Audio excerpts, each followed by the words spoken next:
não parar, não precipitar e não retroceder. Então dizer para esse cara, sabe quando nós vamos parar? Nunca. Nunca na sua porca vida. Né?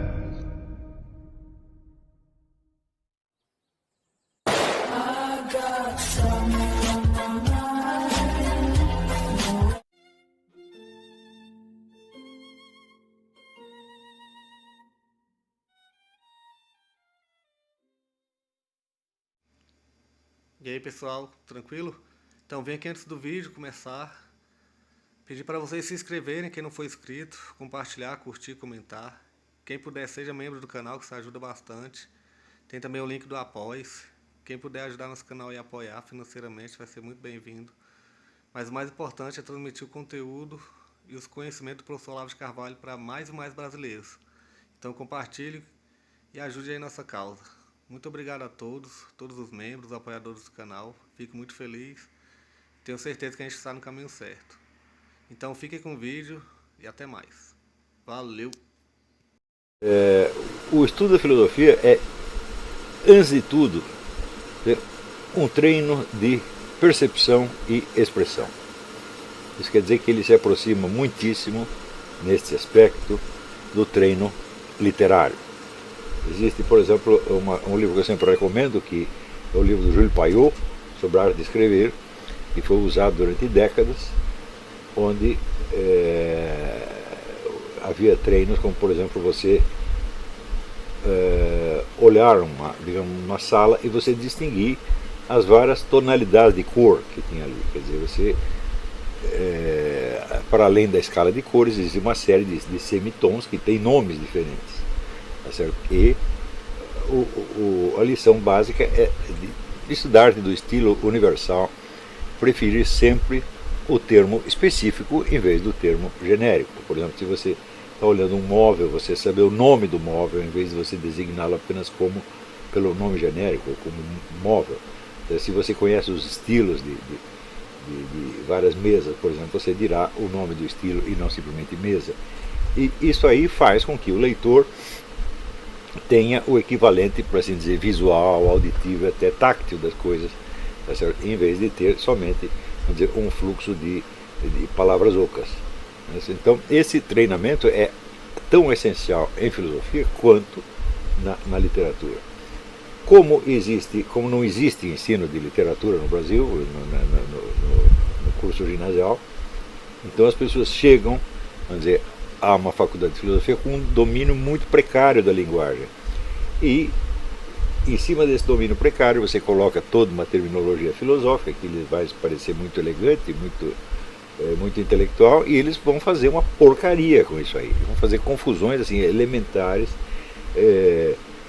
que, para quem sabe o que está acontecendo, é um mico tremendo. Agora, eles não percebem o mico, porque estão dentro deles, né? São células de mico. Né? Então,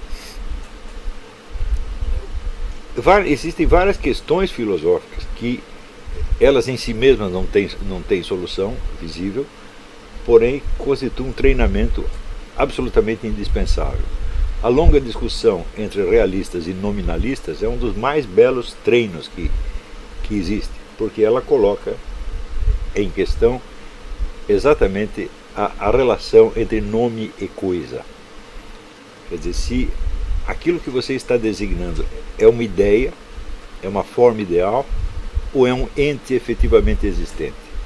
Ainda que isso não tenha uma solução teórica, a longa convivência com essa questão afina a sua percepção das situações. Por exemplo, se você dizer, bom, como se formulava na época, existe algo que se chama beleza, ou existe apenas entes individualmente belos, dos quais você, por abstração, você constrói uma noção de beleza. As duas teses são absolutamente defensáveis e nunca uma delas vai vencer. Por quê? Porque esta tensão entre o universal e o particular, ela é inerente à própria estrutura da realidade. Quer dizer, não existe nenhum ente que não pertença a alguma espécie, ainda que ele seja o exemplar único.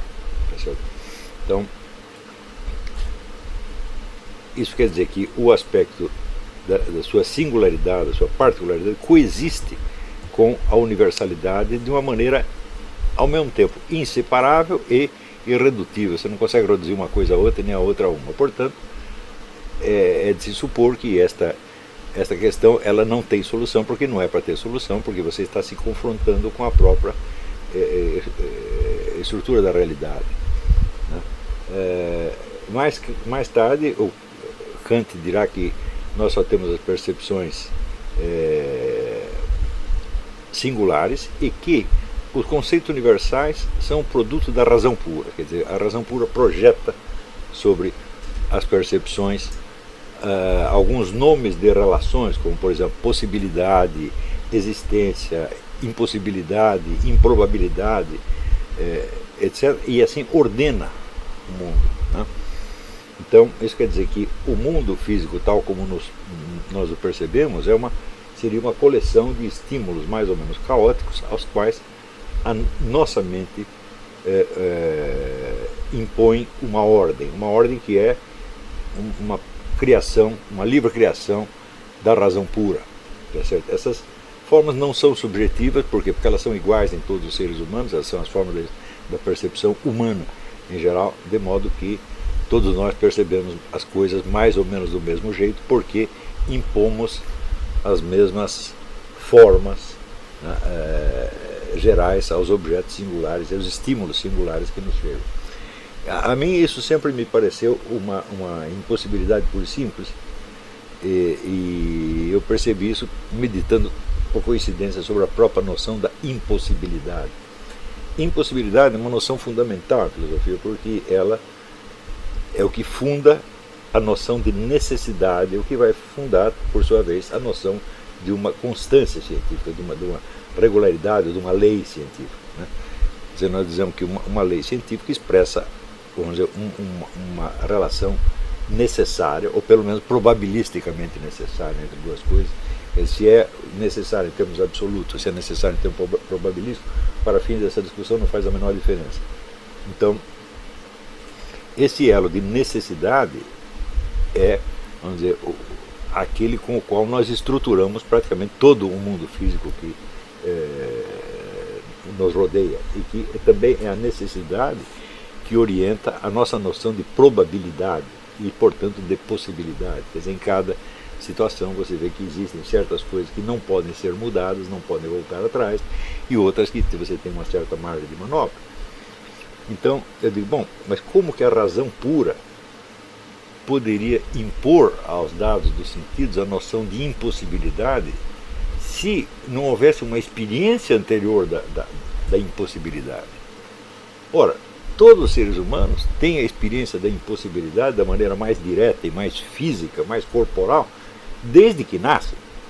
Não é isso? Quer dizer, o bebê que está na cama, que tenta alcançar um objeto que está fora do seu alcance, ele tem a experiência maciça da impossibilidade. Tá certo? Então, eu não creio que essa noção impossibilidade e, portanto, necessidade seja inteiramente uma criação da razão pura. Ela tem algum fundamento, alguma causa na experiência. Então, eu não vejo como se poderia, por exemplo, desenvolver a ciência da lógica sem esta experiência preliminar, vamos dizer, por favor, se estão ouvindo, avisem pelo chat.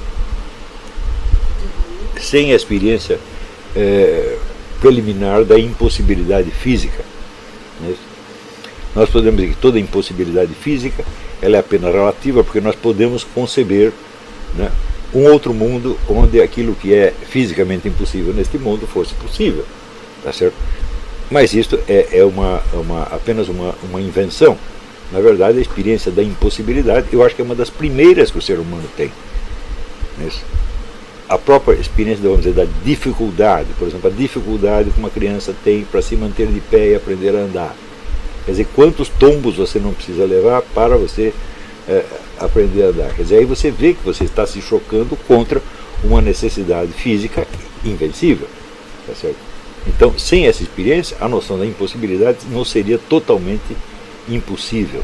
Dito de outro modo, a impossibilidade física, que é relativa, ela contém, né, em si mesma a insinuação de uma impossibilidade absoluta, porque a impossibilidade que é relativa em teoria ela é uma impossibilidade absoluta na circunstância concreta. Por exemplo, um prisioneiro que quer se evadir da sua sala e não tem, da sua cela e não encontra um buraquinho, não encontra uma chance, ele está vivendo uma impossibilidade absoluta. Tá certo? Embora, em teoria, ela seja apenas relativa, porque você pode conceber um outro mundo, né, onde os muros das prisões sejam de geleia ou coisa assim. Não é inconcebível. Tá certo? Então, a própria distinção entre impossibilidade absoluta e impossibilidade relativa seria impossível sem a experiência da impossibilidade, que é relativa sob certo aspecto e absoluta sob outro aspecto. Quer dizer, é relativa se você considerar a hipótese de um outro mundo, mas se torna absoluta nas condições deste mundo em que você está. Por estar condicionada, vamos dizer, ao quadro deste mundo, ela é dita relativa, tá certo? Mas é vivenciada como absoluta. Tá certo? Então, esta, por exemplo, é uma experiência que tem que ser meditada muitas vezes, porque o confronto da impossibilidade absoluta com a impossibilidade relativa e com a possibilidade, dizer, é um instrumento de medida absolutamente indispensável para você desenvolver um treco que se chama senso do real. Por exemplo, o que dá para fazer diante de uma situação, o que se pode fazer. Todo ser humano pergunta isso. Por exemplo, você tem uma dívida monstruosa, você pergunta, bom, o que eu posso fazer, como eu posso sair disso? E você está explorando possibilidades teóricas, tá certo? E quando perguntamos o que podemos fazer, o que nós estamos fazendo? Nós estamos medindo os fatos, os dados da situação na balança da possibilidade e da impossibilidade. Isso é um elemento comum da nossa experiência, tá certo? E eu vejo que essa distinção, quando você vê os debates públicos no Brasil, você vê que as pessoas não têm a menor noção disso aí. Então, quando surge essa discussão queremos uma intervenção militar, tal, eu digo, bom, muito bem, então vamos imaginar como se torna possível uma intervenção militar e o que acontece depois. Tá certo? E levantei lá uma série, coloquei no Facebook uma lista de perguntas que teriam que ser respondidas, vamos dizer, numa discussão de Estado Maior, antes de se tomar uma decisão. E só de você formular as questões, você já vê que a coisa é de uma complexidade tão imensa, né, que você está de fato esbarrando contra um muro de impossibilidades, ou pelo menos de dificuldades praticamente invencíveis, né? E no meio de toda a discussão a respeito, eu não vi ninguém abordar isso aí. É incrível, você tem milhares de pessoas, dezenas de milhares opinando, sou contra ou a favor. Você é contra ou a favor do quê? O que é? Como é que é uma intervenção militar? O que acontece materialmente? O que acontece concretamente quando tem uma intervenção militar? Você faz favor de descrever para mim? As pessoas não fazem isso. Às vezes a imaginação do sujeito não alcança. Então ele está querendo uma coisa que não é que ele não consegue fazer, uma coisa que ele não consegue imaginar. E não são pessoas burras, são todas pessoas de formação universitária. Eu digo, mas que coisa mais desesperançada, como um povo pode chegar a esse nível de burrice, de estar completamente fora da realidade e não perceber que é preciso se instalar na realidade. Como é possível isso aí? Quer dizer, que coisa mais desesperançada, né? São ações que não levam minimamente em conta o quadro objetivo no qual as ações terão de ser empreendidas. Como se chega a isso? Então, bom, seria possível você fazer um estudo da decadência da linguagem brasileira nos últimos 40 ou 50 anos, não no sentido boboca de erros de gramática, né? As pessoas cometem erros de gramática, deselegantes, então da profusão de gírias, não nesse sentido vulgar, mas no sentido mais profundo de como o uso da linguagem como instrumento de instalação na realidade foi se perdendo completamente. Hoje mesmo me mostraram aí uma notícia, o casal transgênero tem um bebê, né? Já ouvi falar, peraí. Eles não tiveram esse bebê enquanto transgêneros, né? Tem aqui um sujeito que nasceu homem, adotou o nome de mulher, vestiu a camisolinha, a mulher que nasceu mulher, vestiu um pijamão de homem, adotou o nome de Joãozinho ou qualquer outro, E eles fizeram sexo como um homem e uma mulher faz normalmente, apenas com sensações subjetivas, emoções subjetivas trocadas, porque esse é o papel que eles estão se atribuindo. Assim como um ator, não é isso? Ao representar Hamlet, ele incorpora as emoções de Hamlet, ele imita imaginativamente as emoções de Hamlet e chega a senti-las de fato. Mas uma coisa é o que o sujeito está sentindo imaginativamente, outra coisa é o que ele está fazendo fisicamente. Esse casal não é transgênero de maneira alguma. Eles podem ser transgêneros 24 horas por dia. Na hora do coito, o homem faz o papel de homem e a mulher faz de mulher, ainda que imaginando o contrário. Então é muito simples, os transgêneros não procriam. Eles procriam enquanto homem e mulher, normais como qualquer outro, né? Apenas adotando subjetivamente papéis que são mais convenientes às suas fantasias ou imaginações ou emoções, como queiram chamar. Certo? Então, esse é o tipo, vamos dizer, do que eu chamo do pensamento metonímico. Quer dizer, eles são transgêneros sob certo aspecto, mas não o são materialmente. Isto é que é importante. Né? Então, são sob o aspecto imaginativo. Por quê? Gênero não é um conceito biológico. Gênero é um conceito linguístico. Você vê aquele cretino do Rodrigo Pedroso? Até, como eu disse, é claro que o gênero é uma construção. Ele imediatamente disse, o Olavo é adepto da ideologia de gênero. Ele disse, mas cretino, como que o gênero não poderia não ser uma construção se ele é um conceito linguístico? Ele tem que ser aprendido. As palavras homem e mulher não são a mesma coisa que o sexo biológico da pessoa. A pessoa nasce num sexo biológico. Mas para ele assimilar a identidade daquele sexo, ele precisa ter um instrumento linguístico para isto. E esse instrumento linguístico tem que ser ensinado, ele não nasce sabendo, meu Deus do céu. Então é claro que o gênero é uma construção, isso é uma obviedade. Tá certo? O problema é apenas saber se o gênero construído, através da linguagem, dos símbolos, etc., corresponde ou não ao sexo biológico. O sujeito nasce homem, ele pode criar uma identidade de menino, que não é fácil de criar. Quer dizer, você tem o suporte da linguagem, o suporte da comunicação, a resposta que você obtém dos outros, tudo isso entra na construção. Tá certo? Porém, o fato de ser uma construção não quer dizer que seja uma coisa totalmente artificial e separada da natureza. Então, o que é absurdo é pretender que o gênero que corresponde ao sexo biológico é imposto de fora e que o gênero que não corresponde é natural. Quer dizer, só é natural o menino adquirir a identidade de menina, o resto é forçado. Mas não, me parece que é o contrário. O mais fácil, o mais natural, né, o que segue vamos dizer, a via da facilidade, da simplicidade, é o ninguém desenvolver uma identidade que corresponda ao seu corpo, porque ele não vai precisar ficar inventando esse corpo a toda hora, porque ele está ali. Né? Cada vez que ele olhar para baixo, ele vai ver o mesmo pipi de sempre. Isso aí não vai mudar, ele não vai sumir para dentro. Né? Então, agora, a construção do gênero oposto exige um esforço imaginativo muito maior. E por isso mesmo que tem que se amparar, tá certo, em investimentos, no aprendizado de gestos. Você vai ver, na internet está cheio de cursos de feminização. Se fosse uma coisa fácil, né, o sujeito diz, agora eu sou mulher, pronto, eu aqui, né, virei a Roxane. Tuc! É assim? Não, o negócio é dificílimo. O aprendizado da identidade que corresponde ao seu sexo biológico está completo mais ou menos aos 5 anos. 4, 5 anos está completo. O aprendizado do gênero oposto pode levar a vida inteira. O sujeito está com 40 anos, ele ainda está treinando para ser mulher, aprendendo a impostação de voz, ou então tirando o gogó, o pomo de Adão, tá certo?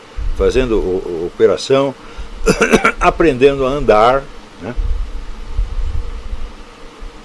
Um dia eu vi um negócio, eles viam um filme de o sujeito ensinando, no YouTube tinha lá, o sujeito ensinando o indivíduo a andar como mulher.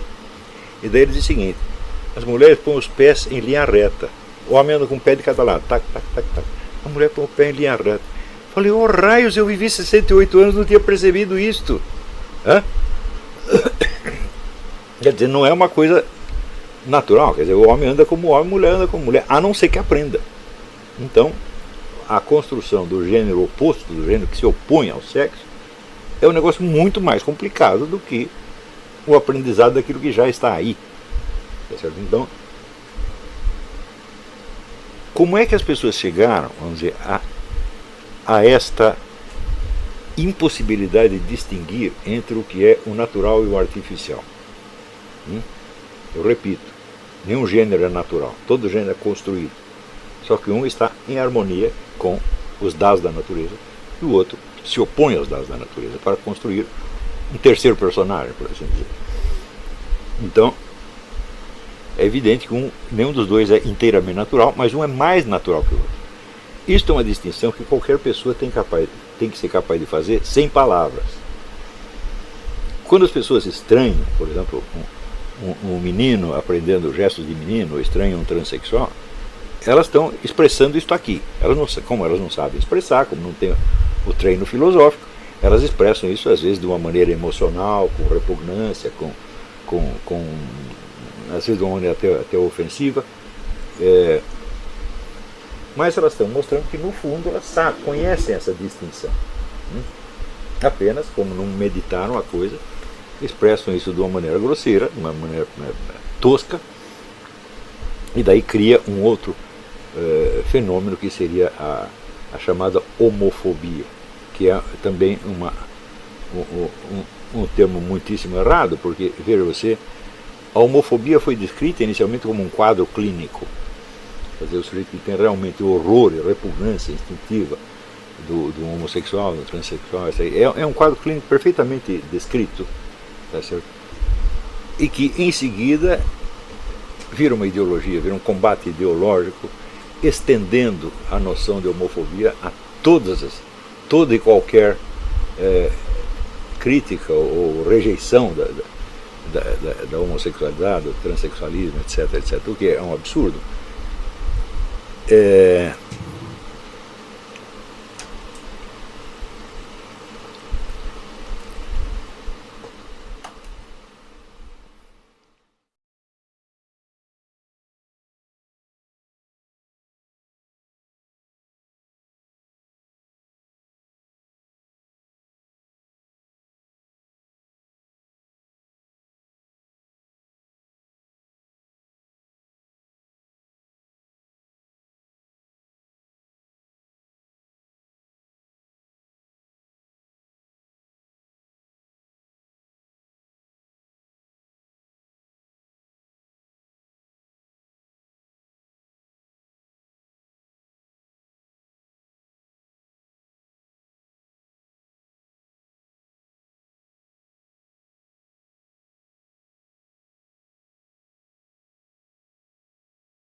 Chegamos a mais um final de uma aula, de um vídeo. Espero que tenham gostado.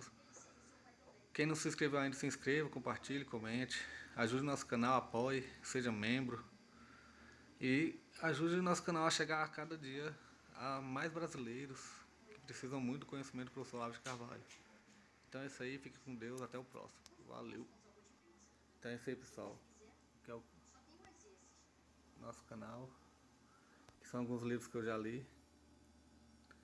A maioria foi doação, mas alguns eu adquiri, professor Olavo de Carvalho. Alguns livros se perderam aí que eu emprestei. Professor Alexandre Costa. A Bíblia Sagrada. 10 lições sobre Karl Marx. Indico a não ler esse livro, que é muito ruim mesmo. Alguns pensadores aqui que realmente, como o professor Olavo de Carvalho disse, não são pensadores. Valeu, tamo junto aí. Apoie nosso canal, seja membro.